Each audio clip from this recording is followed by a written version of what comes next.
todos. Para mí es un honor estar aquí, así que muchas gracias a ustedes por estar aquí esta mañana y espero que podamos compartir un rato que sea, no digo divertido, pero que sea ameno. A mí no me gustan las charlas muy, como se dice, magistrales, hablar un montón de tiempo y no saber nada de cómo están escuchando, recibiendo y qué están pensando las personas con las cuales estamos compartiendo un rato. Y bueno, así que no es muy fácil que ustedes todos se presenten en este momento, porque son muchos, por suerte. Pero quizás en la mitad de la exposición vamos a hacer una pausa para descansar un poquito, pero también porque a mí me gustaría que, ya lo anuncio desde ahora, que se formen, yo diría, 3 o 4 grupitos que puedan juntarse donde digan los profesores, ¿no? En la biblioteca, ¿no? Una media hora para pensar algunas cosas de lo que yo voy hablando y que después, cuando nos reunimos todos de vuelta, puedan comentar algo. Es una manera de hacer un poco las cosas más interactivas y que haya un poco de intercambio. No es que puedan hablar todos, pero por lo menos entre ustedes, no sé, ustedes, entre ustedes se conocen todos. Ah, está. Yo pregunto porque yo no lo sé, porque hay 2 o 3 grupos diferentes, ¿verdad? Hagan así, sí o no, ¿sí? Son, son 2 grupos. Ok. O sea, hay un grupo que se conoce, ¿sí? El compañero quiere comentar algo. 2 grupos. Ah, son profesores, parecen alumnos, tan jovencitos. Los profesores acá y los alumnos son todos muy parejos, jóvenes. Bueno, bueno, entonces, ¿están de acuerdo? Hacemos después yo diría, no sé, vamos a ver, capaz que a las 10:15, por ahí, hacemos una pausa, hacemos estos subgrupos. Yo les puedo dar una pauta de cómo dialogar y qué cuestiones como más importantes sería bueno conversar entre ustedes para después traer en un plenario. Y también ya de paso aclaro que esta dinámica es algo que ustedes pueden usar en su trabajo. Entonces, a mí me parece bueno que la exposición que yo voy a dar ahora no sea solo una cosa que quede en una teoría, sino de que ustedes puedan tomar lo que les parezca, lo que les sirva para su práctica, que puede ser ahora o más adelante, cuando ustedes ya se reciban y estén trabajando con niños, niñas y adolescentes, ¿verdad? Bueno, entonces yo le puse de título a esta presentación, en realidad son dos. Esta vamos a hacer primero y después, si nos da el tiempo, vamos a hablar de otra. Eh, esta exposición se llama Vida con Proyectos. ¿Y por qué se llama así? Tengo que explicar un minuto el título. Porque en general vamos a ver en todas las cosas que leemos, sobre todo sobre adolescencia, que se habla de proyecto de vida.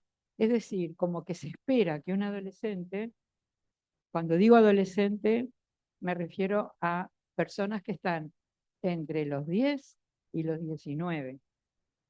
¿Ah?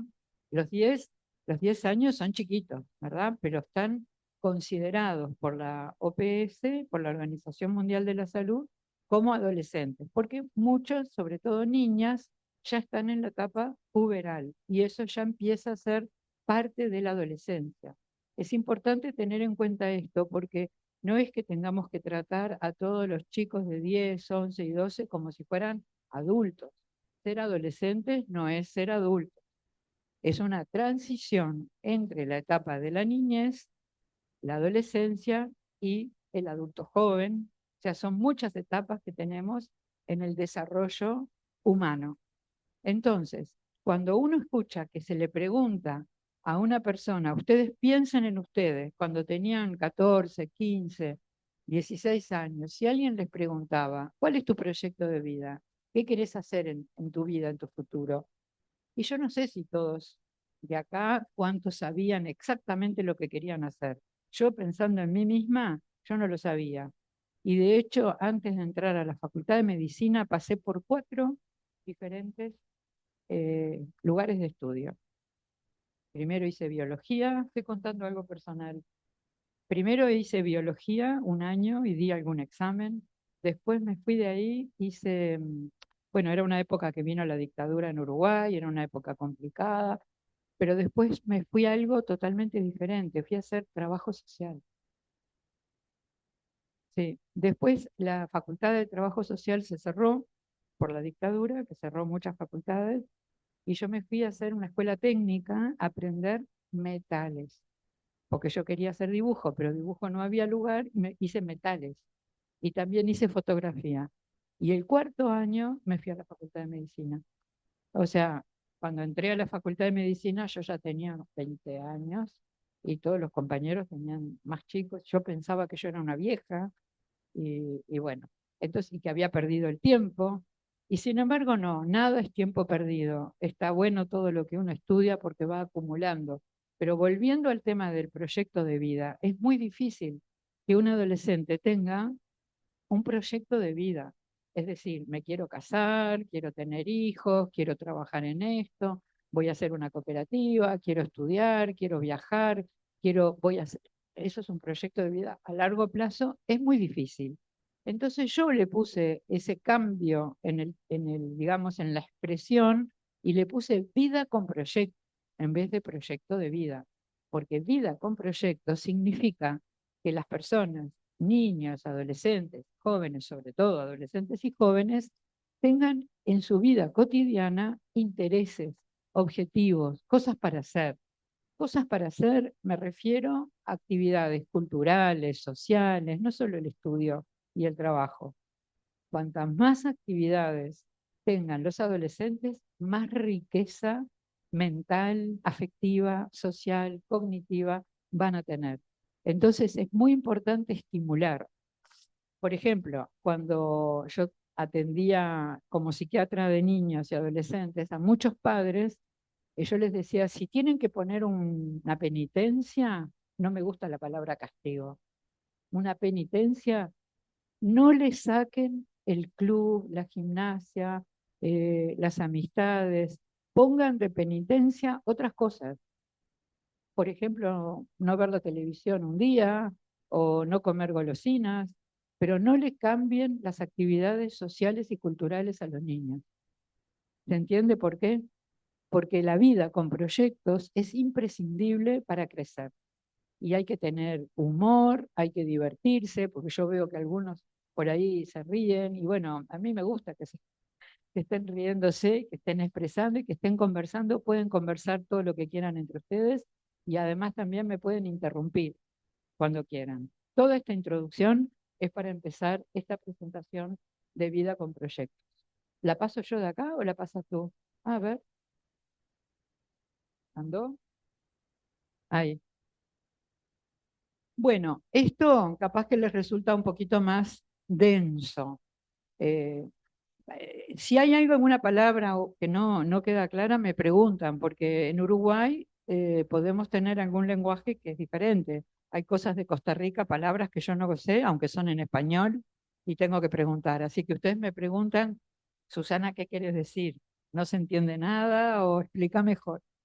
Bueno, esto que puede ser un poco denso es un concepto que es importante, a mí me parece tener en cuenta, porque habla de la desigualdad, de la injusticia y de cómo nosotros como ciudadanos y además orientadores, psicólogos, profesionales que trabajamos con niños y adolescentes, cómo nos vamos a posicionar frente a esta cuestión, ¿no? Entonces, acá hay un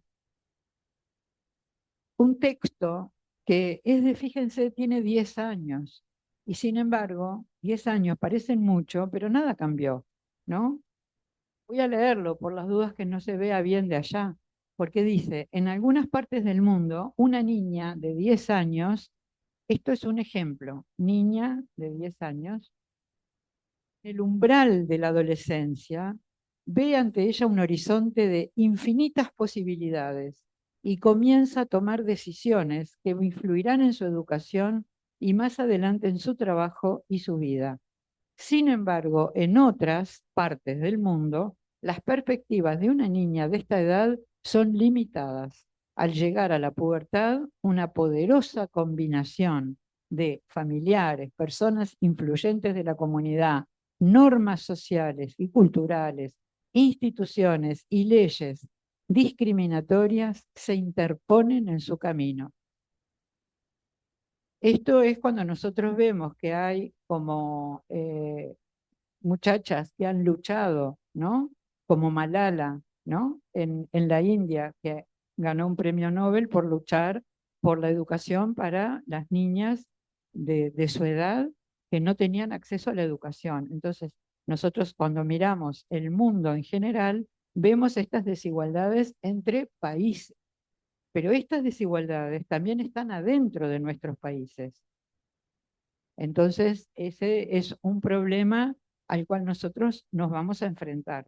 Por eso, como decimos, cuando hablamos de vida con proyectos y hablamos de adolescencias, es muy diferente una niña que vive en una familia, en un hogar, donde más o menos las necesidades básicas están satisfechas, que puede pensar y puede tener un fin de semana con amigas, que puede salir, puede ir a un campamento, puede tener actividades extracurriculares, puede proyectar como sueño viajar o estudiar en otra parte del mundo, y esa vida con proyectos es muy diferente a la de una niña de 10 años que está cuidando a sus hermanos, que no puede salir, que tiene como muchas dificultades para hacer los deberes de clase, que no tiene dónde apoyar el cuaderno, y estas cosas yo las vi, o sea, no estoy hablando en teoría, esto es un texto de Naciones Unidas, tampoco es una cosa que digo yo. Así, no tienen por qué creerme a mí. Digo, esto es de UNFPA, que es una de las organizaciones de Naciones Unidas. Eh, entonces, ¿qué es una vida con proyectos? Bueno, uno puede decir que hay una dimensión temporal, quiere decir que estamos hablando vida con proyectos de algo que tiene que ver con el tiempo, ¿verdad? Que se desarrolla a través del tiempo, que puede empezar desde la niñez, desde los niños muy chicos, acostumbrados a que, bueno, ¿y qué vamos a hacer este día? ¿Y cómo vamos a festejar este cumpleaños? Miren que yo pongo esto como ejemplos, pueden haber miles de ejemplos, y esto vayan pensando para el diálogo en los subgrupos sobre qué de todo esto les gustaría a ustedes dialogar y comentar. Pueden imaginar qué proyectos son y contarme a mí comunes en Costa Rica, en los lugares donde ustedes están, para mí sería un aprendizaje muy lindo. Entonces, dice, es una dimensión temporal, pero que no es lineal. Lineal quiere decir, bueno, que a cada momento que la persona va creciendo va incorporando más cosas, porque la vida no es así, la vida tiene idas y venidas, subidas y bajadas. Entonces, no podemos decir que ahora estoy haciendo esto y después voy a crecer y crecer y crecer. No, hay momentos de crisis a lo largo del desarrollo, a lo largo de la vida. Y esas crisis son importantes también tenerlas en cuenta. Como toda crisis puede ser un momento de oportunidad también, eso también es cierto, ¿no? Después hay una dimensión material necesaria, pero no es suficiente. ¿Qué quiero decir con esto? Hay niños que tienen celular, tienen tablet, tienen todas las cosas tecnológicas, pero eso alcanza verdaderamente para tener un desarrollo infantil, adolescente suficiente. Y no, no alcanza. Si no hay una presencia humana, alguien o un orientador en su lugar de estudio, que apoye, que esté dando un impulso al crecimiento, no alcanza solo lo material, ¿verdad? Y hay una dimensión vincular imprescindible. Esto era lo que estaba diciendo, ¿no? Los vínculos humanos, las relaciones de los chiquilines. Nosotros en Uruguay decimos chiquilines, ¿no? A los niños y adolescentes, o gurises, también es una manera también de decir. Si no hay un vínculo yo diría social, pero también afectivo, de confianza con el otro, es muy difícil tener un proyecto. En el caso de lo que a mí me pasó, ¿por qué me fui a estudiar biología? Bueno, porque tuvimos una profesora en el último año de secundaria de biología, que era una profesora excelente porque nos hacía pensar, porque nos decía algo así como, bueno, tú puedes, ¿no? Tú puedes investigar, tú puedes saber más, Y eso influye en el proyecto de vida que uno se va construyendo. Entonces, ¿cuáles son los acercamientos? ¿No? Bueno, ¿de qué manera nos acercamos? Y desde el lugar, yo pienso, ustedes después me van a decir si estoy equivocada o estoy en lo cierto, ¿cómo nos acercamos a las personas para ayudar o para contribuir a esa construcción de una vida con proyectos? Por eso dice acercamiento, narrativa, lenguaje, deseo. ¿Qué quiere decir esto? Hablar, hablar, escuchar, contame algo de ti, a los chiquilines, a ti qué te gusta. Y yo les voy a contar una anécdota que fue como minúscula, minúscula, chiquitita, pero que a mí me hizo pensar un montón y también me hizo como una cosa como de, yo diría como de dolor, ¿no? Yo trabajaba en una época en un centro para adictos y con internación y con policlínica, tenía de todo, el centro diurno, todo. Y una chica, un día en una entrevista, pero conversando así como en un pasillo, yo la miro y le digo, ¿y a ti qué te gusta? Y ella miró para atrás, pensó que yo le estaba hablando a otra persona, porque nunca nadie le había preguntado qué te gusta hacer, ¿no? A veces uno asume, y eso es un prejuicio, que las personas que están en una condición muy desfavorable no tienen deseos, no tienen anhelos, no tienen nada. Y entonces no les damos nada, ni siquiera la oportunidad de tener un deseo. Bueno, los sucesos vitales, los sucesos traumáticos son muy importantes, ¿no? Porque a veces son los que bloquean la posibilidad de pensar. ¿Por qué? Porque toda la cabeza, toda la mente está ocupada procesando una situación dolorosa. Entonces es muy difícil pensar en algo lindo, en algo bueno. Si todo lo que rodea a la persona, no me estoy refiriendo solamente a la exclusión social o a la pobreza, me refiero en general. Un niño, un adolescente que atraviesa una situación traumática, que puede ser un fallecimiento, la separación, tan común, no sé acá, pero en Uruguay, no sé, más de la mitad de los niños están en las familias separadas, ¿no? Tienen dos casas o a veces una sola, o el padre generalmente tampoco, están más con la madre, ¿no? Este, pero también la migración que existe acá en Costa Rica, también en Uruguay, también es una situación traumática, ¿no? Para los niños. No es tan fácil dejar el hogar, entender por qué la familia se va de un país para otro. Entonces, todo eso es como un obstáculo en la cabecita para poder pensar o desear, ¿no? Y hay que ayudar a procesar esas situaciones difíciles para volver a tener deseos, ¿no? Bueno, la adolescencia puede ser vista como una época de fortalezas o una época de debilidades. Y yo creo que son las dos cosas, ¿no? Ahora después vamos a encarar un poco más esto. Los grupos, el entorno, yo puse ahí provocar el azar. ¿Por qué digo provocar el azar? Porque hay cosas que nos suceden de casualidad. Me encontré con una profesora que me dijo, qué divino tu dibujo, tenés que ir a la escuela de dibujo, ¿no? Eso es una cosa de casualidad. Se encontró con la profesora. Me encontré con los padres de un amigo que me dijeron o me mostraron qué es lo que hace un ingeniero y me gustó hacer ingeniería. Son cosas de azar, de casualidad. Y el azar existe. Todos debemos tener alguna anécdota, ¿no? Vinculada al azar. Pero yo digo, provocar el azar es que esto no quede solamente en, oh, casualidad, me encontré con alguien, sino que sea algo que realmente uno provoca y que suceda. Y ahí Caraguatá y la Pascua son ejemplos que si nos da el tiempo les voy a contar. Acá yo me propuse enfocar un poquito en las niñas de 10 años por varios motivos. Primero porque los 10 años se considera, como dije, que para la Organización Mundial de la Salud es cuando empieza la adolescencia. Para las políticas públicas de los países, 10 años, pero para nosotros 10 años, las niñas están en la escuela, no están en el secundario, están en la escuela primaria. O sea que es complicado. Pero sin duda que el tener 10 años hoy en día, que también es como que la adolescencia empieza antes, con las redes sociales, los celulares, todo el acceso a la tecnología. Parece, digo, porque no estamos seguros, de que hay una maduración precoz. Es decir, yo atendí una nena de 12 años, nena adolescente, que me estaba hablando de que él estaba peleada con el novio, porque el novio había dicho a todo el mundo que estaba con ella por lástima, ¿no? Y yo digo, ¿cómo no? 12 años, claro, yo soy grande, digo, me sorprendí, novio.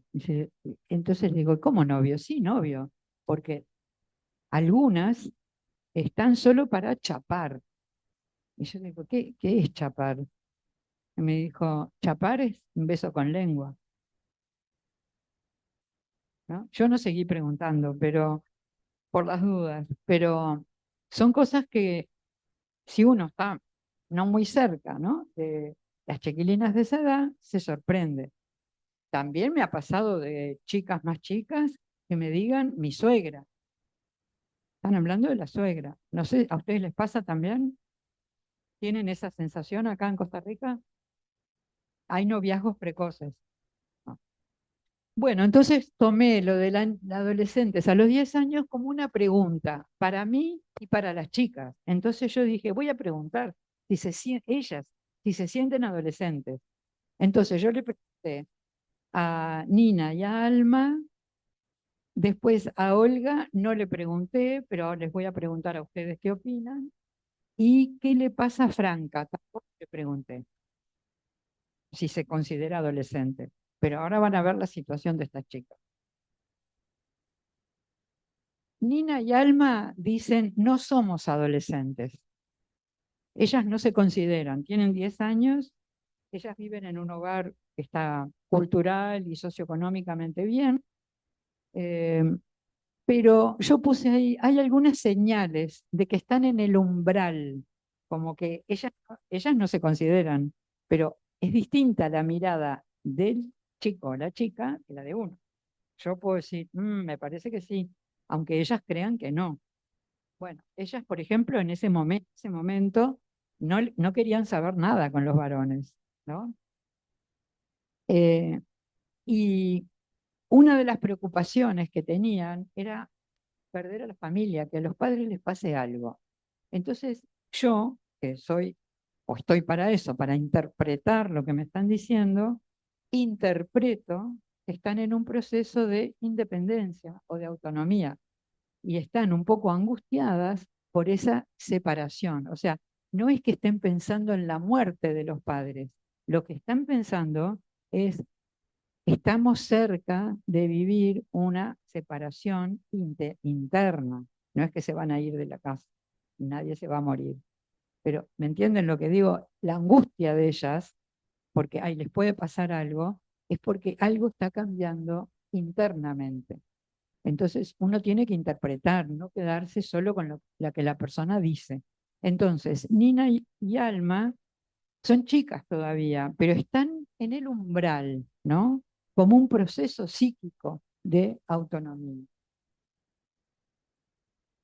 Olga tiene casi 10 años, tenía 9 cuando yo la atendí en el hospital y la consulta de ella era porque no quiere ser nena. Y a cada consulta que venía con ropa más grande, con el pelo más corto, e hizo una crisis muy importante cuando tuvo su primera menstruación. Entonces, el equipo de ginecología se plantea suprimir la menstruación, que se puede, ¿no? Con anticonceptivos, con hormonas. Y consultan con el equipo de psicología, donde estaba yo, ¿qué hacemos? Entonces, tenía 9. ¿Puede tomar decisiones? Yo dejo la pregunta para la discusión de grupo. ¿Tiene edad para decidir? No es que va a ser irreversible, ¿no? La propuesta era darle una medicación que fuera reversible. Reversible quiere decir que si dentro de 2 años o 3 cambia su decisión, pueda volver a un proceso de feminización. Franca tiene un poquito más de 10 cuando yo la veo en el hospital, tiene 13, pero se fue de la casa a los 11, se fue de la casa, porque ella no explica mucho por qué, pero coincide que la madre trajo una pareja nueva a la casa. Ella se va a la casa del novio. Ella vive en un barrio con dificultades importantes, que nosotros llamamos asentamiento. Son ranchos como de lata. ¿Quiere decir algo? Precario. Bueno, esto te diría que es más que precario, pero está bien, gracias. O sea, de lata, sin luz, con piso de tierra. Entonces lo mismo. Bueno, ella se va a vivir con el novio y con la familia, ¿no? Del novio. Y está, claro, no veía dónde estaba lo del bebé. Ella tiene un bebé eh, y además también tiene lesiones en los brazos. Y bueno, yo tenía una entrevista con ella por toda esa situación, ¿no? Entonces yo digo, a veces no hay ni tiempo, ni lugar, ni palabras, nada. No hay narrativa, no sé si la expectativa era, bueno, eso lo dejo para discutir en el grupo. Era su deseo tener un bebé, era una solución, fue de casualidad, ¿qué pasó ahí, no? Pero se dan cuenta que vida con proyectos o proyecto de vida en la adolescencia es algo que tiene bastante adentro, ¿no? No es así nomás, quiero estudiar tal cosa. La vida con proyectos tiene que ver con las emociones, con la vida afectiva, con la vida familiar, no es solamente pensar en el estudio y el trabajo, ¿no? Y cómo incide el entorno. Entonces, acá viene un concepto, la construcción de sí misma, pero esto también vale para los varones. Yo no quiero que los varones aquí, que son unos cuantos, se sientan excluidos. Estamos hablando de la niña por algunas razones, pero esto tiene su correlato exactamente con los varones. Pueden haber diferencias, evidentemente, porque, por ejemplo, ser padre para un varón adolescente creo que no entra dentro de sus ideas o de sus deseos, ¿no? Eh, o de sus posibilidades. Capaz que sí, estoy equivocada, no lo sé. Pero los varones pueden tener otras cosas. Puede estar la expectativa de jugar al fútbol, de ser un gran jugador, de ganar mucho dinero. No sé, pueden haber muchas cosas, ¿no? De entrar en una pandilla y estar en cosas ilegales. Pueden haber cosas muy peligrosas también con los varones, por todo lo que tiene que ver con la masculinidad, con ser varón, ser fuerte, omnipotente, poder con todo, no sufrir por nada, ¿no? Todo eso que llamamos, no sé cómo llamamos, machismo, ¿no? Entonces, ahí la construcción de sí misma y de sí mismo, para ambos, incluye el vínculo, el apego. El apego es el vínculo que uno tiene desde muy chico, pero desde bebé, pero que también va construyendo a medida que va creciendo. La mirada de los otros, porque según como me miren, yo me voy a mirar también.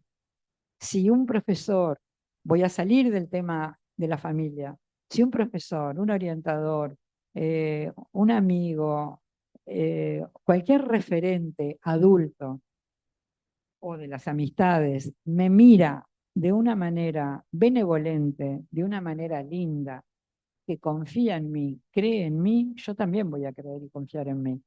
Pero si me miran desde chiquito como que este no va a saber nunca nada, y eso, estudios que muestran cómo cuando los niños en primer año de escuela llegan a la clase con la túnica sucia, túnica que usamos, la moña desabrochada, con mocos, despeinados, con olor, sucios, es muy frecuente que el adulto diga, este no va a aprender.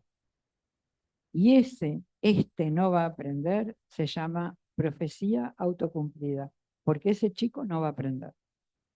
Pero si nosotros logramos rescatar y, por supuesto, mejorar esas condiciones, ¿se acuerdan la diapo que decía algo de lo material? Lo material también es el bienestar físico, ¿no? es también la ropa, la higiene, la alimentación. Todas esas cosas ni las nombro, pero claro que son extremadamente importantes y en los niños más porque son dependientes. Un adolescente puede hasta cierto punto resolver algunas cosas porque tiene más independencia, ¿no? Va a la casa de una amiga, se rebusca, o algunos, bueno, llegarán a hacer cosas ilegales, pero de alguna manera no es que esté justificando, ¿no? Pero tienen posibilidades de rebuscar y de salir. Entonces, ahí, bueno, para subjetivarse es eso, es decir, yo soy esta persona. Lo subjetivo es todo lo que conozco y sé de mí y siento que soy. Y es con lo que me voy a relacionar también con los otros. Y esa subjetivación necesita de los otros y necesita de un ambiente que sea protector. Esto es lo que de otra manera se puede llamar como autoestima, ¿no? Y para eso es necesario para desarrollar la identidad, la sexualidad y todo lo que estamos hablando de vida con proyectos. Y ahí, como dice, la brecha que hay entre niñas de la misma edad, pero en diferentes contextos, es abrumadora. Porque si uno pone una niña, como les mostré, como Franca, de 13 años con un bebé, ¿no? Viviendo en la casa de la familia del novio, junto con las otras dos, Alma y Nora, no sé cómo se llama, pero con ellas no tienen nada que ver y tienen la misma edad cronológica. Bueno, acá puse espacio de taller, un poco temprano, vamos a seguir un poquito más y después volvemos. Acá les muestro estas niñas, una foto, no sé si se ve bien de ahí. Estas niñas están trabajando juntas y es el ejemplo que más arriba decía Caraguatá y La Pascua. Estas niñas pertenecen a una organización que se llama La Pascua, en la cual se hizo un trabajo de consulta. ¿Qué pensaban las niñas y los niños, pero se separaron por grupos? ¿Qué pensaban acerca del barrio, de la familia, de la escuela? Y las niñas se sientan a dibujar, pero también hicieron caminatas por el barrio, hicieron diferentes actividades. Entonces, las niñas dijeron cómo ven a la madre, al padre, a los hombres, a la policía, a los maestros, a los vecinos, a los educadores, y cómo se ven ellas. Hablaron de todo eso y son niñas que tenían en ese trabajo menos de 12 años. Grupos de 5, 6, 7 y 8 años juntas, 9, 10 y 11 juntas. Muchas de las cosas las lograron resolver con dibujos, pero mientras dibujaban estaban conversando. Y esa es la narrativa eh, también muy jugosa para escuchar cuáles son los comentarios.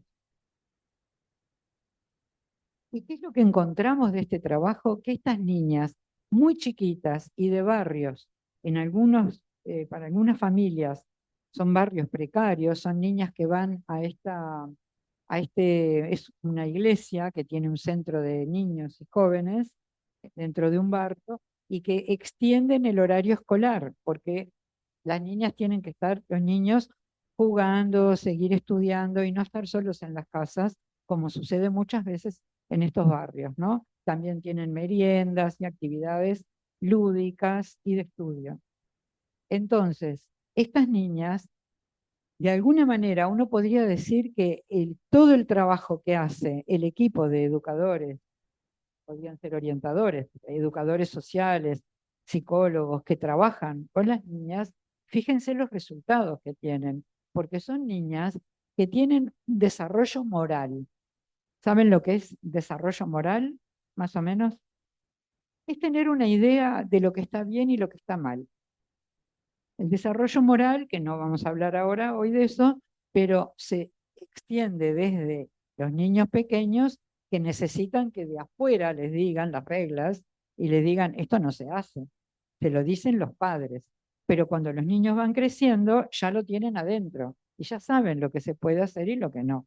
Estas niñas tienen desarrollo moral, tienen capacidad para trabajar en grupo y para expresarse en grupo, tienen empatía por los otros, porque como yo ya explicaba ayer en otra actividad, una de las niñas pedía en la escuela que la merienda, perdón, el postre, el almuerzo, no fuera una crema, porque no podía llevar una partecita para su casa, para su hermana.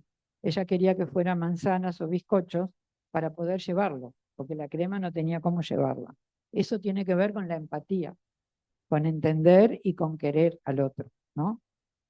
Sensibilidad con todas, el grupo y con los otros, confianza, honestidad y capacidad de discernimiento, porque este trabajo se hizo con dibujos, con recorridas por el barrio y con asambleas, para llegar a conclusiones acerca de qué es lo que los niños y niñas quieren mejorar en su familia, en la escuela y en el barrio. Esa era la actividad. Entonces, esto también apoya la vida con proyectos. Por eso lo traje acá, la experiencia esta, porque es muy, muy importante eh, implementar actividades participativas. Lo que pasa que después el compromiso que tenemos los adultos es tomar alguna de esas propuestas y llevarla adelante, porque hacerlo solamente como actividad, ¿verdad? La hacemos una vez y después no nos creen nunca más, si no hay ningún cambio. Entonces, la adolescencia la vemos como una segunda oportunidad. ¿Qué quiere decir esto? Que a veces la vida no fue fácil en la niñez, pero en la adolescencia hay tantos cambios. Cambia la manera de pensar, los chicos tienen más desarrollo, ¿no? Cognitivo, aprenden cosas, se manejan solos en muchas cosas, ¿no? En otras no. Pero es una segunda oportunidad porque hay tantos cambios, el cuerpo cambia, cambia la relación con los padres. Entonces se dice que es una segunda oportunidad para que las cosas vayan mejor, ¿no? Y hay que aprovechar. Y la adolescencia, como dice ahí, es una época de transformaciones, no solo de vulnerabilidad o de debilidad o de conflictos. Que la verdad que vemos mucho que la adolescencia es una etapa de conflictiva. Bueno, sí, pero también es una etapa de fortalezas. Y eso hay que aprovechar. Los adultos tenemos que aprovechar esa segunda oportunidad para ayudar a que sean más las fortalezas que las vulnerabilidades. Esta es otra actividad en un lugar bastante lejos de la capital que se llama Caraguatá. Es una población, como les voy a decir, rural, que está lejos de la capital de un departamento del Uruguay que se llama Tacuarembó. Caraguatá tiene un centro de educación secundaria, el cual en un momento, hace unos años, me llamaron. Yo trabajaba en el ministerio porque tenía muchos chicos que habían hecho intentos de autoeliminación y ha habido también un suicidio. Entonces, son temas difíciles y los profesores no sabían cómo encarar a los 200, 400 chicos que había, 200 de mañana y 200 de tarde en este centro educativo que se llama Caraguatá. Entonces yo dije que sí, que iba, y primero dije, bueno, ¿y cómo es? Hay que hacer un taller, ¿sí? ¿Cuántos son? Y me dijeron esto, son 400. Y yo nunca había hecho una actividad para 400. Entonces, uno está acostumbrado a hacer un taller con, no sé, 20 personas, 30, pero no 400. Pero entonces, bueno, armamos un equipo muy lindo, grande, con mucha gente del lugar, que fue muy interesante porque juntamos a las personas de la salud, de las policlínicas y a las personas de la educación. Entonces éramos como 10. Y ahí hicimos la misma actividad de mañana y después de tarde en un gimnasio, grupos de, lástima no traje una foto de esas, de a 10 chiquilines, chicos reunidos en el suelo, y yo estaba así con el micrófono y iba hablando, explicando por qué estábamos ahí y qué íbamos a hacer y de qué íbamos a hablar. Y cuando dije la palabra muerte, se hizo un silencio brutal. ¿no? Brutal, porque es un tema que en general no se habla. Y muchas de las cosas que surgieron ahí tenían que ver con la distancia, la soledad, la falta de una vida con proyectos, porque esos adolescentes viven muy lejos, van a estudiar, pero el fin de semana no hay ninguna actividad, nada, cero. Se quedan en su casa solos. Y eso quizás un niño pequeño más o menos puede bancarlo, pero un adolescente tiene otras necesidades. Y mucha gente tenía familias uniparentales, el padre está ausente o trabajando en otro lugar, la madre está sola. Es decir, muchas dificultades en esa área, en esa zona. Entonces, hicimos como un trabajo de propuestas y surge la idea de poner adentro del, nosotros decimos liceo, a la educación secundaria, ¿no? Al centro educativo. En el patio, como si fuera un patio así, poner una carpa. Los jóvenes le pusieron el nombre Atrapa Sueños y esa carpa, que fue también un acuerdo entre, la puso el área de la salud adentro de un centro educativo. Esto parece una pavada, pero en Uruguay es muy difícil trabajar salud y educación, que se necesiten para algo, es muy difícil, ¿no? Uno lo ve en un papel y dice, ah, qué bueno, vamos a hacer todo intersectorial, pero después es muy difícil. Pero acá se logró. Entonces, esa carpa que vino del área de la salud se puso adentro del centro educativo en el patio durante meses y era para que los jóvenes se reúnan y planifiquen actividades que ellos propongan, ¿no? Entonces empezaron a reunirse y a juntarse y ustedes ven ahí, se ve algo, ¿no? Las caras un poco más contentos, más entusiasmados y sobre todo también que los más grandes preparen actividades para los más chicos porque el centro educativo, como sabemos, si yo les digo adolescencia va de los 10 a los 19, pero es muy distinto un chico de 12, 13 que está en primero de secundaria y una de 16, 17, 18 que está terminando. Bueno, en el liceo tienen 14 o 15, no tienen el bachillerato acá, pero de 12 a 16 hay una diferencia muy grande eh, por la edad, ¿no? Entonces, para los de 16, hacer actividades para los más chicos fue muy divertido y se sintieron como muy necesarios y útiles. Y para los chicos de 12, tener a los de 16 como líderes de actividades les resultó también muy lindo, muy divertido, ya sea planificar un juego, una actividad, cualquier proyecto, ¿no? Bueno, vamos a hacer un campeonato entre las clases de pelota, de fútbol, de lo que sea, de canciones, todo eso es vida con proyecto. Bueno, porque la muerte es una preocupación frecuente, ¿no? Pero hay un gran tabú. Yo no quiero decir con esto que ahora piensen que tenemos que ir y hablar todo el tiempo de la muerte, no. Pero cuando suceden cosas, no hay que dejarlo todo en silencio, como si no hubiera pasado nada. Esto es un ejemplo, no sé si ustedes lo han visto, es como cuando uno dice, esta es la punta del iceberg, ¿no? Lo que uno ve muchas veces es un pedacito de lo que sucede, pero la parte más dura o más fuerte o más determinante de los problemas está abajo de la raya azul, ¿no? Y no es tan fácil llegar.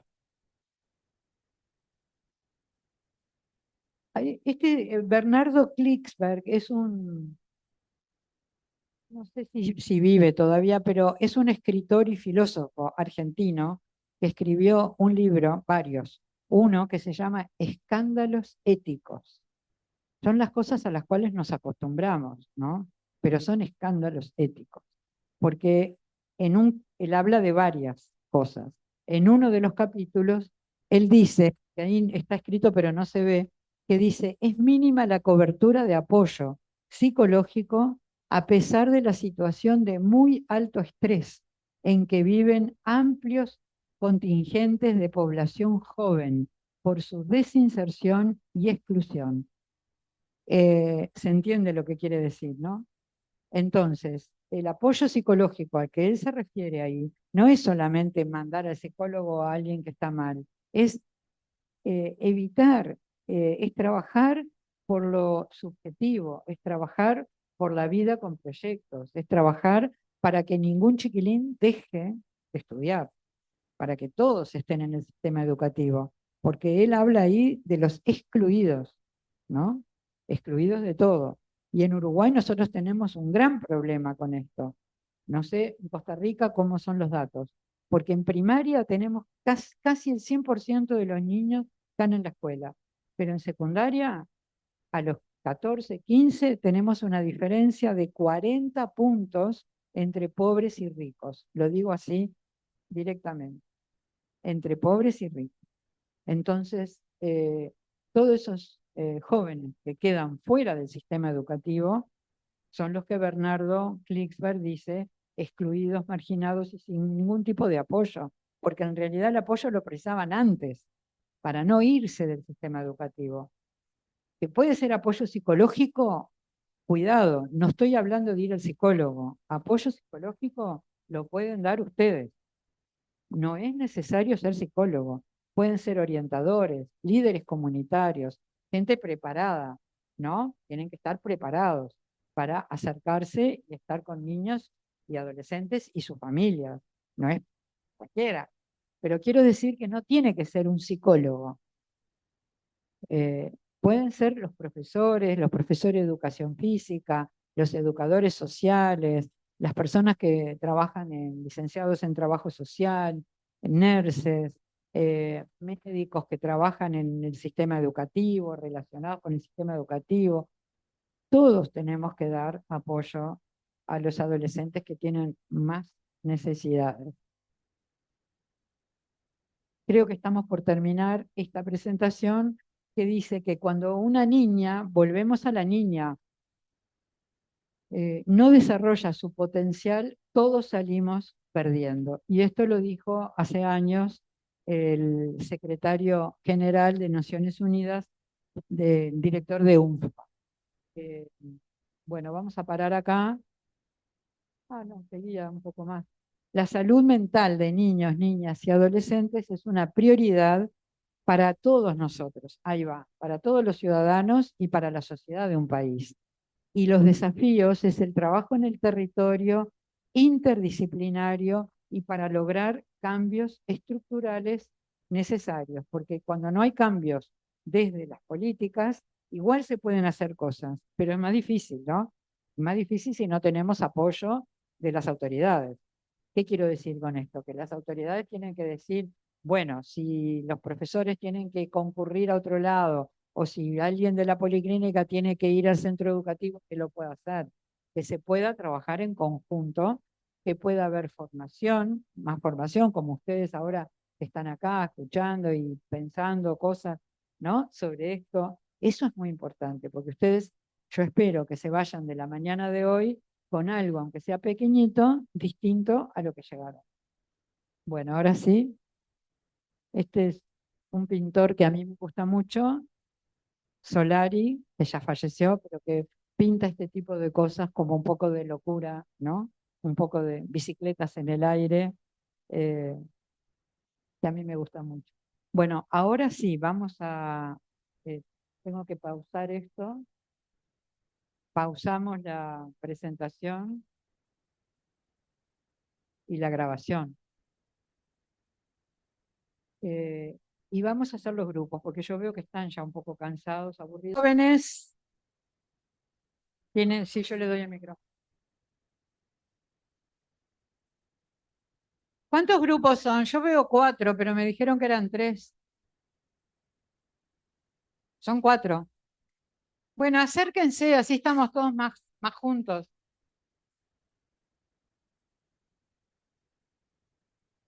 Chicas, vamos a empezar.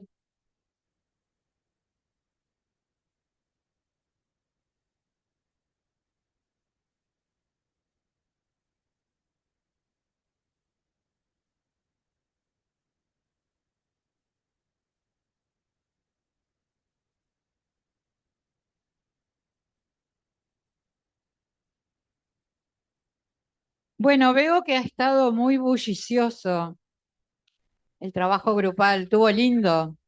Sí, bueno, me alegro mucho. Bueno, vamos a hacer así. Cada grupo son las 10:30 pasadas.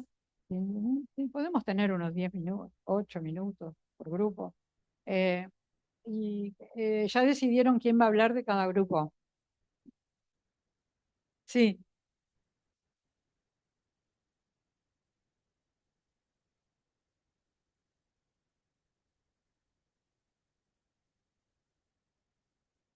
me parece muy bien, muy buena propuesta. Un grupo que se desdobla. Muy bueno. Sí, yo sé. Bueno, ¿qué grupo empieza?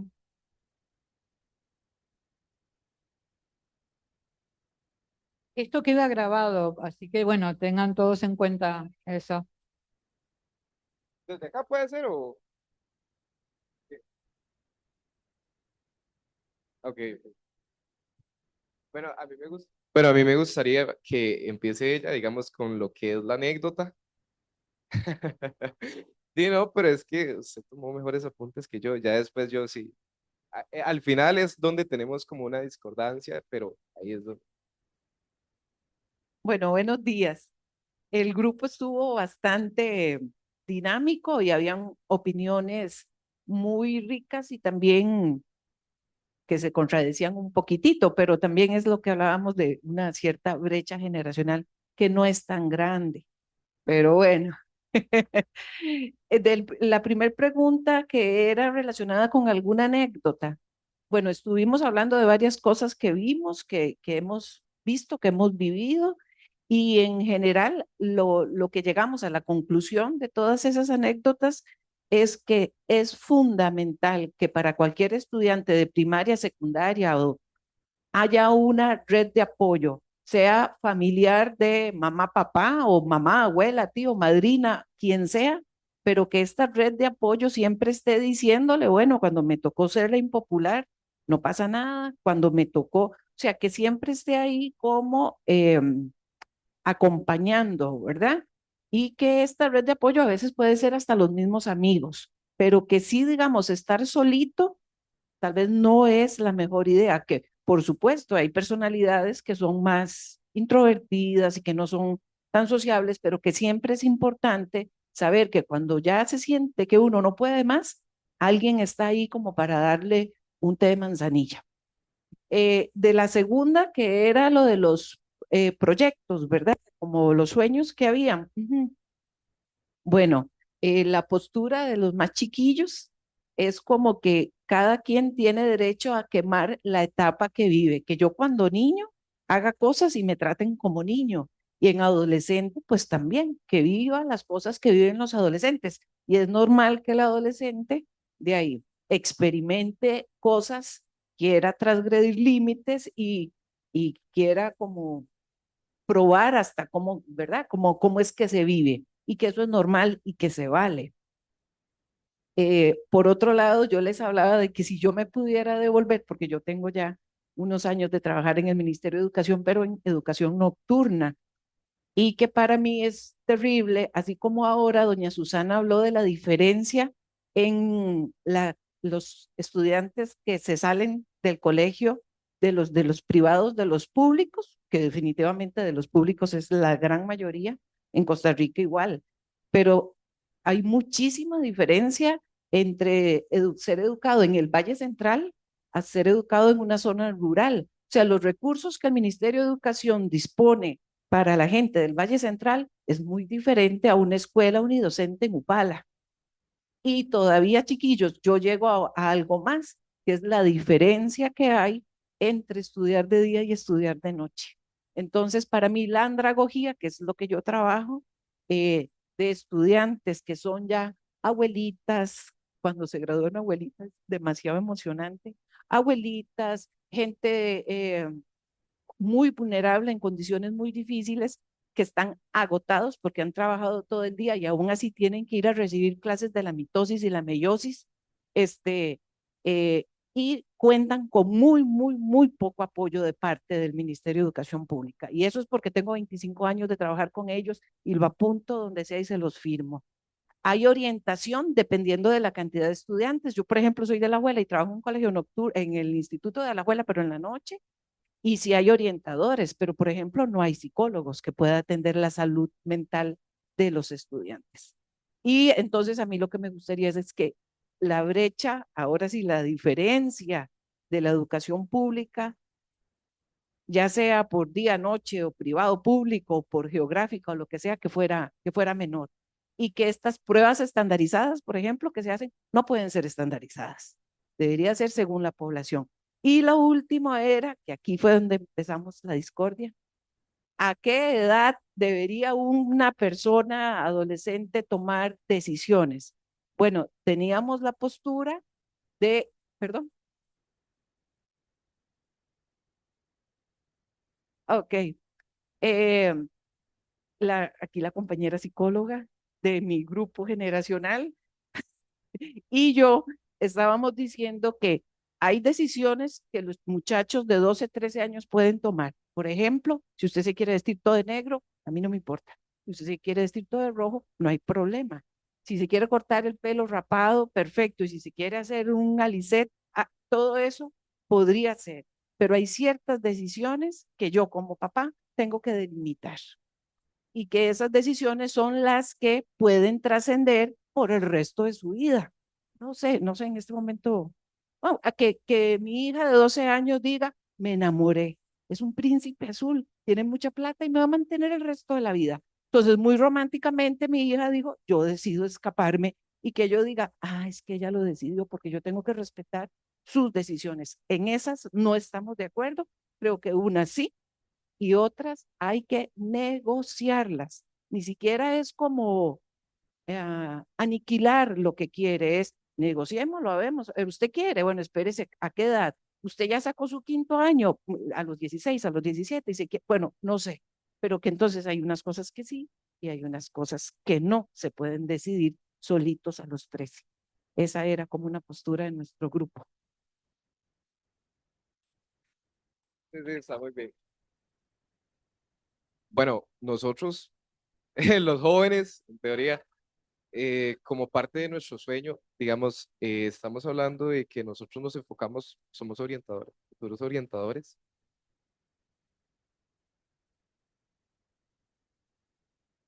Daniel, ok, como parte de ese sueño, digamos, nosotros nos enfocamos mucho en la orientación porque nosotros creemos que debería existir un apoyo desde primaria, no solo desde secundaria. Ok, ¿por qué esto? Esto viene de la mano con la segunda pregunta, con la última pregunta. Si nosotros generamos conciencia en un niño de cómo debe ser la etapa de un niño y cómo debe ser esa transición de niño a adolescente, ese niño cuando llegue a ser adolescente va a tener más conciencia. Y si no cuenta con una red de apoyo familiar, ok, la institución le enseñó cómo aceptar ese proceso de niñez a adolescencia de una manera responsable. ¿Por qué? Porque si un niño no cuenta con una red de apoyo, ¿quién le va a decir? ¿Quién le va a enseñar a tomar las decisiones que debería de manera responsable? Entonces yo siento que el labor de un padre, si en este caso está o de quien sea, no es el rol de limitar tanto, sino de acompañar, porque en el periodo de la adolescencia somos rebeldes. Esa es la etapa de nosotros de la rebeldía y aunque nuestro padre nos diga no lo haga, ahí es donde vamos. Entonces, el rol del padre en la adolescencia es el acompañamiento, el rol de un maestro. ¿Por qué? Porque ya tiene las herramientas para enseñarle a su hijo cómo afrontar una vida adolescente. Entonces, esa era nuestra postura, digamos, generacional de nosotros, de los que estamos ahí recientemente, que lo vemos de esta manera. Y yo les daba el ejemplo. Yo a los 15 años me tatué. Mi mamá a mí no me llegó y me dijo, no lo haga. Me dijo, es su decisión y usted tiene que saber que eso va a responder el resto de su vida. Mi responsabilidad, yo cargué con eso y cargo con eso porque yo ya tenía una conciencia. A mí desde pequeño se me enseñó el bien y el mal, pero ¿por qué? Porque mi red familiar me lo enseñó. Pero si en las escuelas se diera ese acompañamiento, sería un proceso más fácil, digamos, para todos en general. Eso sería.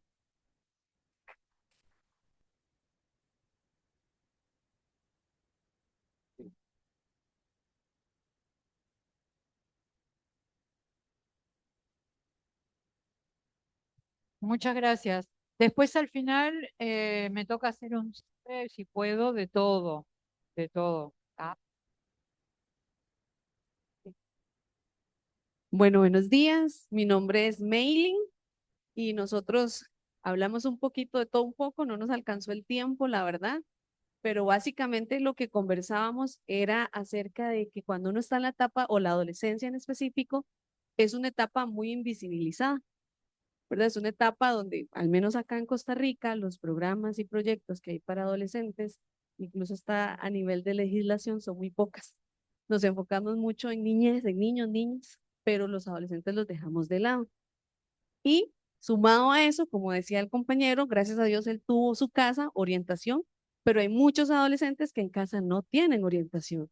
Entonces, llegar a tomar decisiones acerca de su proyecto de vida en esta etapa es un poco más difícil, ¿verdad? Porque compartíamos experiencias personales. Dos compañeros nos decían que en el caso de ellos, para ellos fue una carga impuesta muy grande, porque uno nos comentaba que él era el que tenía que hacerse cargo de la familia, el que tenía que asumir roles que no le correspondían, entonces iba pensando mucho en, a tal edad tengo que mantener, tengo que proveer a mi familia para que esté bien, tengo que tener una carrera. La otra compañera nos decía, en mi caso yo fui la primera de muchas, fui la primera profesional, la primera en irme de casa, se fue de casa a los 15 años y fue pues toda una experiencia también de vida, ¿verdad? Y hablábamos de eso, de que también las personas estigmatizan o les ponen una etiqueta a los adolescentes, bien lo decía mi amigo por acá, son rebeldes. Pero la pregunta es, ¿todos son rebeldes? ¿Verdad que no? Pero cuando la gente habla de adolescentes, tiende a decir rebeldía total, no saben nada. Y nos contaba nuestro amigo por acá también que no se habla de eh, expresión de emociones. Entonces en la adolescencia se nos limita mucho expresar lo que sentimos. Y entonces a la hora de buscar esa identidad o expresar que quiero, también se me restringe porque muchas veces estamos cumpliendo los sueños de nuestros papás, por decirlo así. Y también no llegamos a ningún acuerdo de cuál era la edad específica para tomar decisiones, porque hablábamos que eso va a depender mucho de la madurez de la persona, porque podemos tener chicos de 18, pero tienen una mentalidad de niños de 12, o incluso una compañera nos decía, hay adultos de 40 que parecen de menos edad, entonces no definimos como una edad específica para tomar la decisión, decíamos que va a depender mucho de la madurez, y algunos decíamos que por ahí de los 18, ¿verdad? No sé si se me quedó algo más que no dije.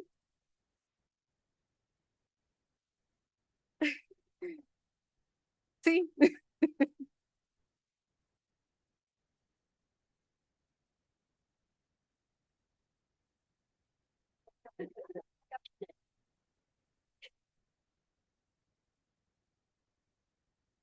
Mi nombre es María Fernanda y nosotros comentamos un poquito que nosotros ya hicimos un taller del duelo con los niños.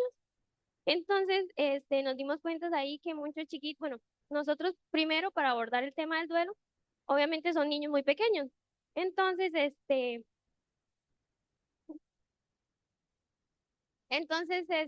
¿verdad? No queríamos hablar mucho sobre la muerte de un familiar, por así decirlo, porque son niños muy pequeñitos.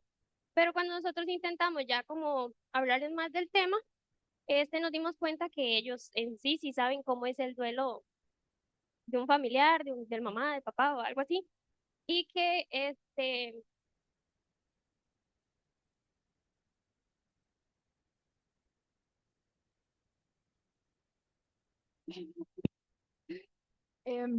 Y yo, bueno, voy a seguir por mi compañera María, mucho gusto a todos, me llamo Valesca.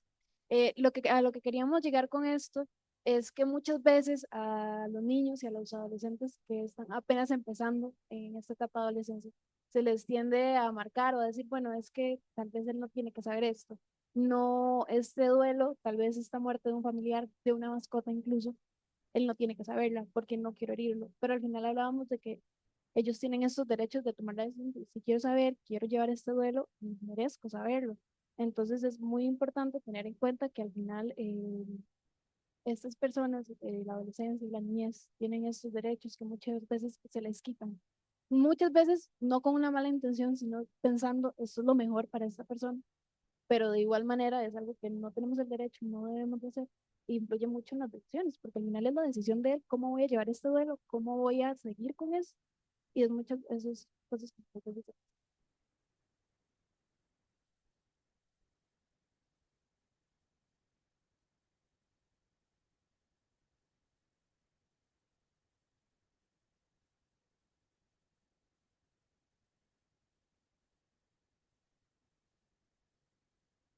Bueno, buenos días. Mi nombre es Celeste y como primer punto de como anécdotas o experiencias, dentro del grupo se compartió que, bueno, una de las compañeras había realizado un taller con madres adolescentes, entonces pues se contó como la situación, cómo se vivió y que obviamente esto sensibiliza más a las personas. Además se compartieron como experiencias de personas que tal vez en su adolescencia o temprana vida tuvieron que pues mudarse de su lugar de origen, tal vez, no sé, como en zonas rurales, para venir aquí a San José, trabajar, tener su familia, y tal vez no tenían ni 16 años, entonces, pues, que obviamente es más complicado y que, pues, este tipo de situaciones, obviamente, pues, todo afecta en la maduración, en la toma de decisiones de estas personas, y, bueno, como segundo punto, nosotros como que comentábamos los proyectos y que, pues, la mayoría teníamos como algo en común, que es como trabajar proyectos comunitarios, también que nos gustaría como trabajar en zonas más rurales que tal vez pues no tienen tanto acceso como todos los días a este tipo de servicios, que normalmente es como que tal vez se hace una gira de alguna universidad o algo así, entonces ya reciben el taller, pero hasta pues, ahí quedó. Entonces, pues como implementar estos talleres o estos servicios como durante todo el año, y durante todo el curso lectivo y que también pues los fines de semana pues tengan algo que hacer, que puedan, no sé, participar en diferentes actividades, etc. Eh, y respecto a la edad, ¿verdad? Nosotros comentábamos que realmente no hay como una edad en sí, como no sé, 17 18 pues no lo vemos de esa manera, ya que depende mucho del entorno, de la familia, eh, también de los recursos, porque no es lo mismo que una persona que, no sé, que sus papás la abandonaron y que tiene que cuidar a sus hermanos desde los 13 años, pues obviamente esa persona ya a los 17 va a tener pues una maduración muy diferente y va a tener que tomar decisiones que obviamente no le corresponden, pero a raíz de su situación, del entorno, familia, etcétera, pues le ha tocado, porque sí, es diferente a una persona, a un adolescente que pues lleva su adolescencia como un adolescente normal, que va al colegio, que vive su vida como un adolescente normal. Obviamente pues es diferente la maduración que tiene, la facilidad que tienen para tomar sus decisiones. Y viendo el caso, bueno, uno de los casos que se presentaba, que era el de Franca, creo, que con nosotros comentábamos que cómo era posible que una niña de 11 años tenga como esa libertad de poderse irse de su casa con 11 años con su novio. O sea, ¿dónde quedó como esa autoridad de la mamá para decir, pucha, o sea, mi hija no tiene por qué estar viviendo esto a estas edades? O sea, no es, o sea, obviamente no es lo ideal, ni siquiera entraba al colegio, ¿cómo va a estar viviendo esto y por qué yo no la estoy ayudando? Si no estoy mal, se mencionó como que la mamá tenía un nuevo novio y que por eso, pues, ¿verdad? Se había ido. Entonces, ¿cómo usted como mamá o como persona responsable de una criatura va a poner por encima de su hija a una persona que es su novio, etcétera? O sea, uno no puede, o sea, uno tiene que tener sus prioridades, ¿verdad? Y di que obviamente para Franca fue complicado porque di, con 13 años y ya tenía pues un hijo, entonces obviamente todo eso en su maduración y ya cuando tenga la mayoría de edad o 20 años, pues para ella va a ser muy complicado y obviamente pues puede salir adelante y todo, pero obviamente no es como lo que uno recomienda o lo que uno espera para una adolescente. Eso sí.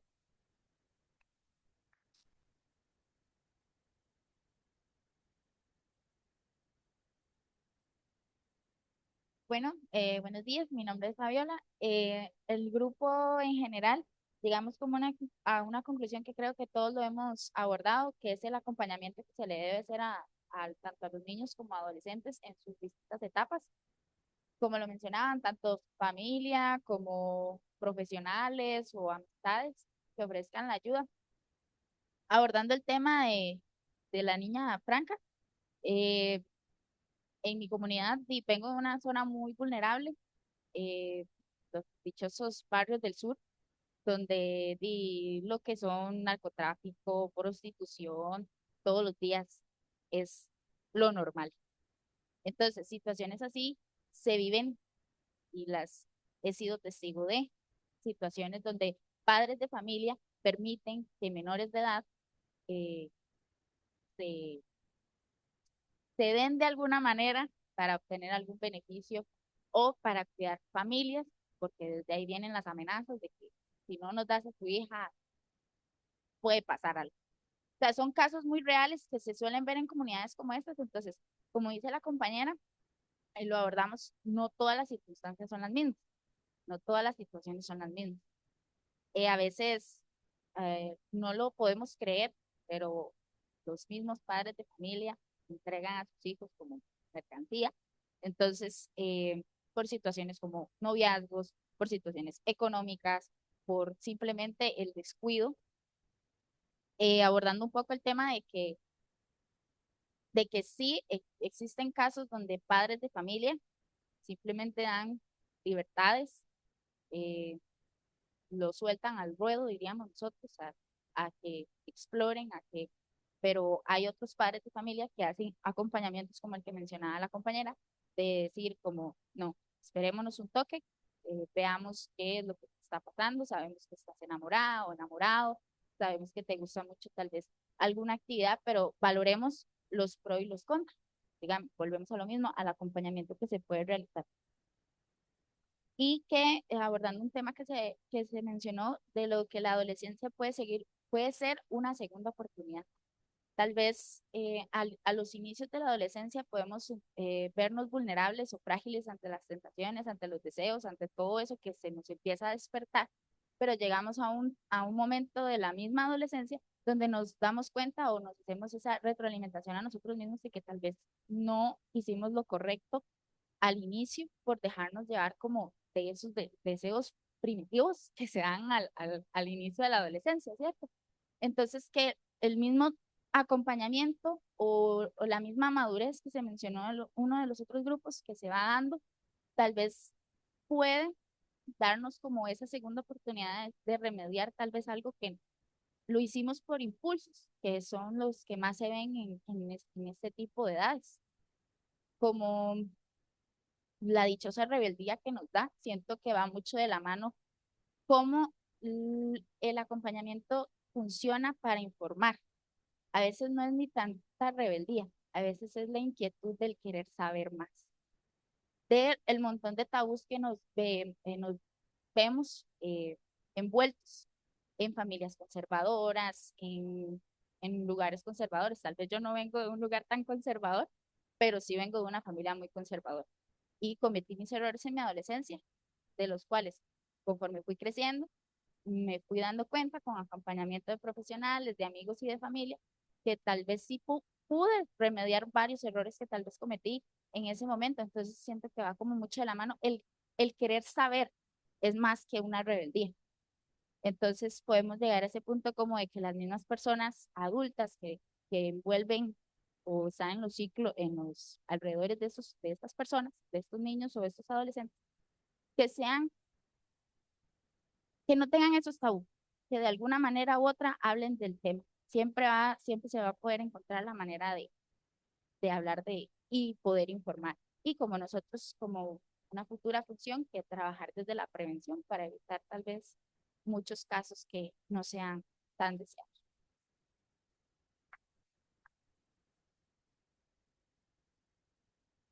Bueno, mucho gusto, José Steller. Como lo decía Fabi, bueno, la toma de decisiones es un tema bastante importante que debemos estudiar en orientación, ya que la toma de decisiones es muy influida por los sesgos sociales, los estereotipos, las situaciones geográficas, incluso socioeconómicas de las personas. Pero esto no afecta solo a adultos mayores o a niños, afecta a todos por igual. Debemos saber que la toma de decisiones en niños son muy diferentes en los adultos. Un niño, claro, puede tomar decisiones, como lo decía la compañera, puede decidir si se va a vestir todo de negro, si va a comer pizza o pollo, pero hay situaciones que van más allá de un niño. Un niño no puede tomar decisiones de irse de su casa. Aquí entra bastante el acompañamiento de los padres, de las personas profesores o nosotros futuros orientadores. Debemos saber que en la etapa de la adolescencia, aproximadamente a los 15 años, ocurren grandes cambios en el cerebro de la persona. Cambios que simplemente lo llevan a tomar decisiones erróneas. No es simplemente rebeldía. El cerebro se está creando, se está creciendo literalmente, se está expandiendo y se crean nuevas conexiones neuronales. Por esto es un tema bastante importante que hay que tomar. Muchas personas se ven obligados a madurar rápidamente. Muchos hemos tenido que dejar un hogar y comenzar a trabajar en tempranas edades, a como muchas personas solo, también no está mal ninguna de las dos situaciones. Hay personas que todo se lo dieron en la vida y no han madurado como debe ser.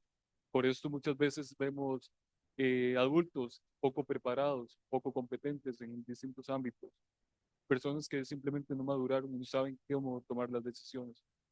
Este es un tema importante, ya que un joven no puede tomar decisiones tan fuertes en su vida que repercuta a corto y largo plazo. Una edad más o menos buena para que una persona ya tome decisiones que puedan cambiar su vida drásticamente puede ser a partir de los 18 años, cuando ya la persona está centrada, terminó sus estudios primarios y secundarios y ya conoce un poco más acerca de la vida. Entonces, esto es lo que opinamos algunos de los compañeros sobre la toma de decisiones. Muchas veces un niño no puede tomar decisiones del estilo. Aquí es cuando entramos nosotros, los padres de familia y su grupo de acompañamiento. Nosotros debemos ser un apoyo para estas personas para que de esta manera sepan cuál es la mejor decisión en sus vidas. Entonces, realmente, esta es la importancia. Ya una persona de 20, 30 años sabe que las decisiones que va a tomar pueden repercutir de buena o mala manera, sea la que sea. Entonces, esto es un poco sobre la toma de decisiones, cómo pueden influir los sesgos sociales, la sociedad como tal. Entonces, pues, sí, muchas gracias.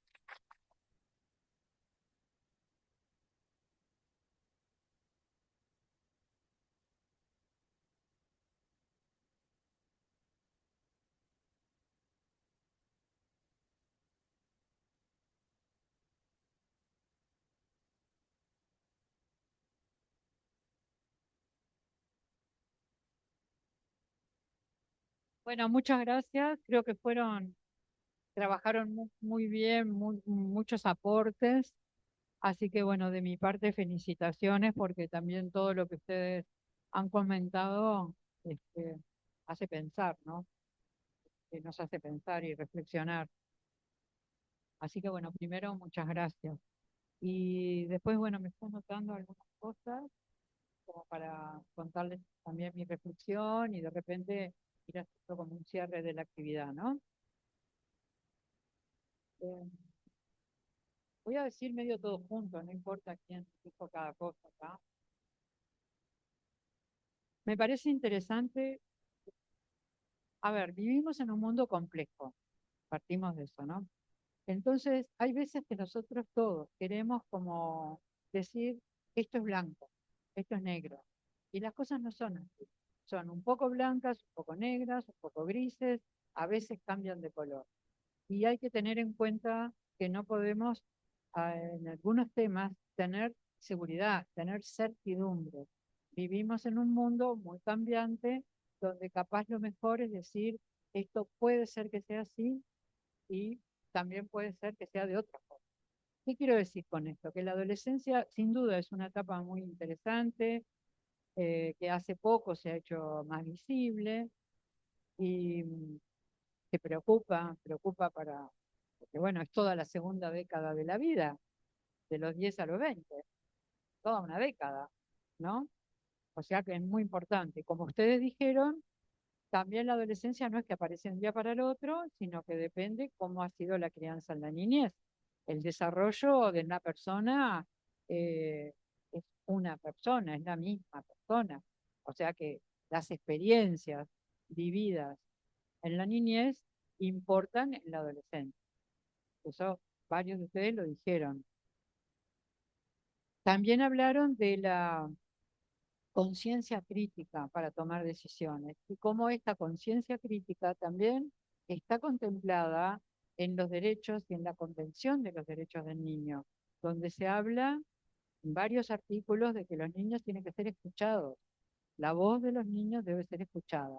no quiere decir que escuchamos para hacer todo lo que quieran y todo lo que ellos opinan, pero poder pensar, ayudar, cuando uno pregunta a los niños, ¿tú qué pensás de esto? Uno está ayudando a la madurez y está ayudando a la conciencia crítica.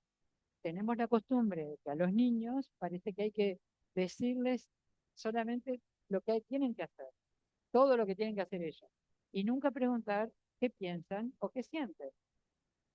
Y eso es un aspecto que me parece muy importante tener en cuenta, y algunos de ustedes lo dijeron, que va a ser diferente llegar a la adolescencia, habiendo pasado por una etapa en la cual los niños pudieron ser escuchados y pudieron ejercer de alguna manera su derecho a opinar y a hablar, que si no lo pudieron hacer. Así que eso es un punto muy importante. Bueno, reducir brecha, la brecha que hay entre estudiar de día y estudiar de noche, claro que es muy importante. Creo que varios de los temas que ustedes plantearon refieren a cambios que tienen que ver, como decimos, en la estructura, cambios estructurales. Ustedes están proponiendo algunas las conclusiones muy claramente que las políticas tienen que cambiar. Y eso que ustedes están haciendo se llama participación ciudadana, si quieren.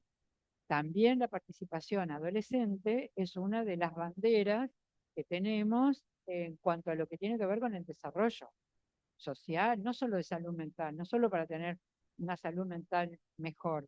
Yo no les dije la definición, pero la salud mental, si ustedes buscan la definición, hoy en día cambió ya hace unos años, ¿no? Porque antes era la ausencia de enfermedad y ahora la salud mental se define como la capacidad de las personas de tener un cierto bienestar en su vida y una cosa muy importante, ser capaces de aportar algo constructivo a la sociedad en la que viven.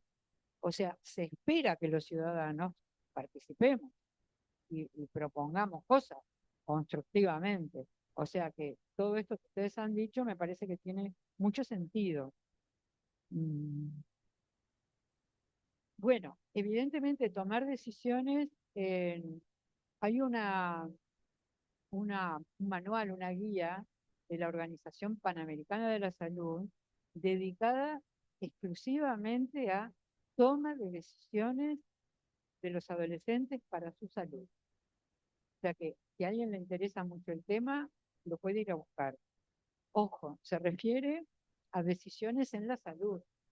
Por ejemplo, un adolescente puede decidir si quiere o no tomar un medicamento. Un adolescente puede decidir si quiere recibir un tratamiento, por ejemplo, de quimioterapia, o si quiere recibir una transfusión. Todos estos son temas complejos, donde la capacidad de tomar una decisión tiene que ver con la madurez. Ustedes dijeron, no se puede poner una edad, hay que pensar cuál es la madurez de la persona. Hay personas, como dijeron en algún grupo, que a los 17 años, y ya estuvieron hace años cuidando, criando a hermanos, evidentemente no era lo que correspondía, pero no es lo mismo que un adolescente que dijeron normal, yo no sé bien qué es la normalidad hoy en día, pero me imagino que quieren decir a alguien que vive su adolescencia un poco más tranquilamente, con su rebeldía, pero sin compromisos adultos, que eso uno lo llamaría como ser un pseudo adulto. Entonces, estoy tratando de enganchar todas las cosas que dijeron, ¿no? Me parece muy importante señalar que cuando hay niños o adolescentes que no cuentan con un apoyo familiar, una red familiar que los sostenga afectivamente, materialmente, y digamos, con sus deseos y como para construir los sueños que tienen que construir y para madurar y crecer bien, son otros, somos otros los que tenemos que asumir ese lugar. Porque hay una cosa a veces muy cómoda de decir, son los padres. Bueno, yo eso lo pongo en cuestión, porque creo que los profesionales de la educación y de la salud tenemos un rol ahí muy importante. Cuando hay niños que no tienen esa red, como ustedes dijeron, la tiene que asumir otro. Y me parece que me encanta que esa conclusión o reflexión haya salido de acá porque me parece tiene mucho sentido. Ahí es donde sucede lo que otro grupo dijo, ¿cómo puede ser que Franca con 11 años se va de la casa y no pasa nada? Bueno, si para la madre eso no es un problema, debería ser un problema para la escuela, para el equipo de salud, pero debería ser un problema para asumir y ayudar a resolverlo de otra manera, sin que la niña pase, como sucede a menudo en estas circunstancias, por lo menos en Uruguay, que se va al sistema judicial y se va a un hogar de protección. Que eso es otro problema, es tratar de resolver una situación de negligencia, que puede incluso ser maltrato. No sé si la niña no se jugó porque algo pasó con esa nueva pareja, no sé. Pero sin duda que la madre tenía un rol ahí que no cumplió adecuadamente para nosotros. Entonces, es muy común que esas situaciones se denuncien, pasen al juez y se va a un hogar de protección, en lugar de que hayan otros caminos para mejorar de alguna manera esa situación. Después hablaron de la expresión de emociones. Me pareció muy lindo, muy interesante. No estamos acostumbrados. Y creo que con las redes sociales y la tecnología nos alejamos un poco más de lo presencial, de los vínculos, de los afectos y de poder hablar y poder ser escuchados. Porque para hablar tiene que haber alguien que escuche. Y para escuchar tiene que haber alguien que pregunte algo. Porque si no, digo, es muy difícil que alguien vaya y diga, ¿sabés qué tal cosa? Alguien le tiene que preguntar. Está muy bien aclarar que no es un interrogatorio, como ayer alguien dijo, ¿no? En una actividad que tuvimos ayer. Y yo decía esto, que hay que preguntar, pero preguntar sobre algo que sea general, que sea cuidadoso, que sea adecuado al momento y a la circunstancia y que no suene un interrogatorio policial, ¿no? Eh, Algo que muestre el interés que uno tiene en la persona y que muestre también honestidad, confidencialidad, privacidad, que no interrumpa por cualquier cosa que pasó una mosca y ya no estoy escuchando más, ¿no? Y eso es muy importante como sostén para las personas, no solo los niños y los adolescentes. Y bueno, el tema del trabajar el duelo, ahí sería un tema para toda una charla, porque el duelo, a veces los niños no lo muestran, porque o no tienen palabras para expresar bien lo que sienten, o nadie les explicó, o si preguntaron, le dijeron, no sé, algo muy superficial, o también las personas que le tienen que explicar también están en duelo y les resulta muy angustiante y muy triste hablar. Entonces, ¿quién tiene que hablar con los niños y los adolescentes sobre la muerte, sobre el duelo de un familiar? Pero alguien lo tiene que hacer, porque les digo la verdad, he visto cosas como insólitas como estar en una consulta y escuchando que una persona adulta con el niño al lado dice, sí, se murió, pero él no sabe. Y el niño está al lado, está escuchando. Y, ¿cómo que no sabe? Lo estás diciendo, pero me ha pasado, porque muchos adultos creen que los niños no entienden, no escuchan, no saben. Y realmente sabemos que sí, ¿no? Y se hacen su historia. Y a veces su historia y la fantasía que tienen es peor que la realidad, porque hay veces que no se trata de alguien que murió, sino que se fue por otro motivo. Por ejemplo, porque tuvo que emigrar o le pidieron los papeles y tuvo que viajar a otro país y nadie le explica al niño que el padre, por ejemplo, va a demorar o está en otro lugar, pero que no se murió. Y el niño no sabe lo que pasa, pero aparecen los síntomas. No querer ir a la escuela, llorar, no comer, no dormir. Entonces, cuando esos síntomas son tan evidentes, creo que muestran la realidad de que es necesario hablar con palabras adecuadas, no decir cosas de más, no hablar de cosas crueles, ¿no? Pero sí decir algo que resulte comprensible para el niño. Y recordar también que cuando las cosas como traumáticas de la niñez no hay ningún lugar, ningún espacio para poder hablar y procesarlas, van a aparecer después, ¿no? El trauma queda en el corazón, en el alma, en la mente, queda en algún lado, ¿no? Y puede aparecer después de otra forma. Bueno, todos hablaron de la edad de toma de decisiones y bueno, me parece importante como considerar esto, ¿no? Que depende, como ustedes dijeron, de la madurez, de los recursos, del entorno, y depende también de qué se trata, porque no es lo mismo tomar una decisión sobre la ropa o la comida que sobre cosas de la salud o no quiero ir más a la escuela, bueno, es tu decisión, entonces no va. Y hay temas que son muy complejos. En el hospital donde yo estaba trabajando, llegó una vez, hace unos años, una niña de 11 años con un embarazo, obviamente producto de una violación. Digo obviamente porque a esa edad se considera de abuso sexual, ¿no? Y bueno, entendiendo a mi modo de ver de una manera equivocada el tema de los derechos, que los derechos no es decir, a ver, ¿tú qué querés? Ah, bueno, está, porque es tu derecho. No, no es así. El bien superior del niño, el escuchar, la autonomía progresiva, todos aspectos que están contemplados en la convención, ¿no? Es interesante también leer, discutir y pensarlo un poco. Pero pasó que los profesionales le preguntaron eso a la niña, ¿tú qué querés? Y la niña dijo tenerlo. Y acá es donde se parece como que se arma como ahí una cuestión donde en Uruguay que la interrupción del embarazo es legal, eh, en ciertas condiciones, ¿no? Antes de tantas semanas y pasando por un equipo psicosocial, pero sin duda en una situación de ese tipo era lo que había que plantear, porque era más riesgoso que una nena de 11 años lleve el embarazo a término, desde el punto de vista incluso solamente hablando de la salud física, ni que hablar de otros aspectos.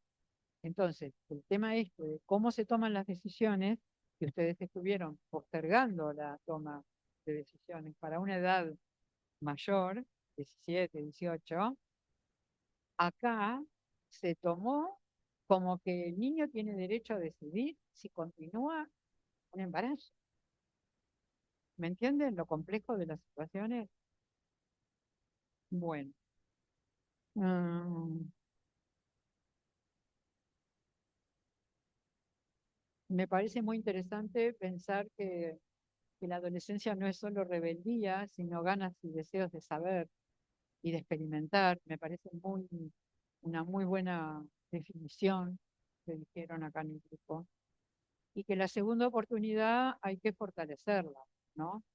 Porque es muy importante, sobre todo para aquellos que tuvieron una infancia donde vivieron adentro de un lugar donde las normas, y se criaron con normas bueno, que no son las mejores o las que más se pueden compartir para vivir armónicamente en la sociedad, ¿no? Como padres negligentes o más que negligentes o maltrato, porque el tema del narcotráfico y todo el abuso, ¿no? De sustancias al lado de los niños y todo el riesgo y el miedo termina volviéndose algo que los propios niños cuando crecen asumen como modelo. Entonces, ahí lo que nosotros tenemos que plantearlo es otro gran tema, que es cómo interrumpir ese ciclo de violencia, porque ahí estamos hablando de violencia familiar y barrial importante. Eh, bueno, hablaron también en la segunda oportunidad también el tema de los cambios neurológicos, que también, claro que sí, que ayudan mucho, porque hay momentos donde todo es impulsividad o deseo rápido de hacer cosas y no pensar, pero también en la adolescencia empieza también el proceso de pensar y de razonar y de reflexionar y de tener ideales e ideales para el futuro, para el mundo, para la sociedad. Espera un poquito, espera.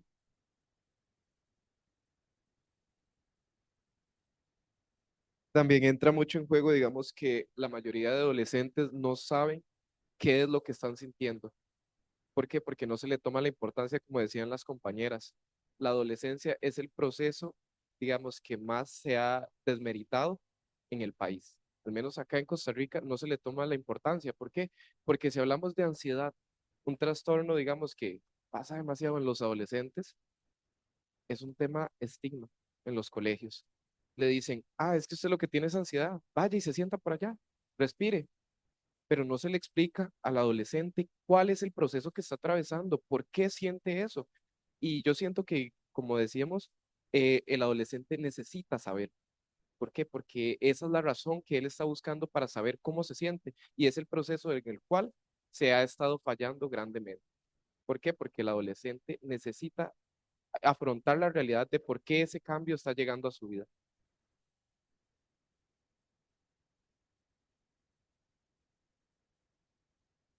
Ya para ir ya terminando, si les parece, lo que yo dejaría también como una reflexión importante es que para nosotros, si vamos a hacer un apoyo, ¿no? Para los chiquilines, para los adolescentes, también es importante tener nosotros espacios donde poder hablar y donde poder conocernos mejor, porque es muy difícil conocer al otro si uno no se conoce, ¿no? Y ahí es donde yo creo que es todo el trabajo, que no digo que todo el mundo tiene que estar en terapia, no es eso, pero sí tener como algún apoyo o tener algún, no sé, lugar donde poder reflexionar sobre lo que sentimos, también cuando estamos trabajando y tenemos frustraciones o hay cosas que reaccionamos de repente mal o nos enojamos, y eso es bastante humano y hay que reconocerlo. Y lo bueno es tener un espacio. Yo soy muy defensora de los espacios grupales que me parece que nos ayudan a sentirnos mejor, a crecer, a escuchar a los otros. Y también es un modelo, porque si un adolescente en un colegio ve que los docentes se reúnen, hablan, pueden tener opiniones distintas, pero se llevan bien, es un modelo diferente al modelo del que vienen, capaz que de sus casas, barrios, hogares, donde la discusión termina mal o nadie habla o hay violencia. Pero además, para nosotros, para quienes trabajamos con niños y adolescentes, tener un espacio donde poder reunirnos en forma semanal o quincenal y poder hablar de cómo vemos lo que estamos haciendo, reflexionar, cómo nos sentimos, escuchar a otros, ver que uno no es el único que se siente de repente como que no tiene herramientas o no sabe cómo afrontar algunas situaciones, buscar apoyos entre todos. Eso a mí me parece que es clave. Lo dejo como algo que, bueno, que también debería ser algo para contemplar en nuestros trabajos. Bueno, no sé, yo dejo por acá, porque me parece que hablamos un montón, ¿no? ¿Qué dice, profesor? Muchas gracias, ¿eh? Yo aprendí, me encantó compartir con ustedes.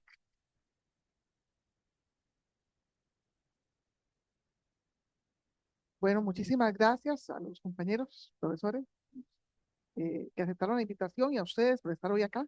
Y con esto cerramos la actividad, entonces. Hasta luego, que les vaya bien.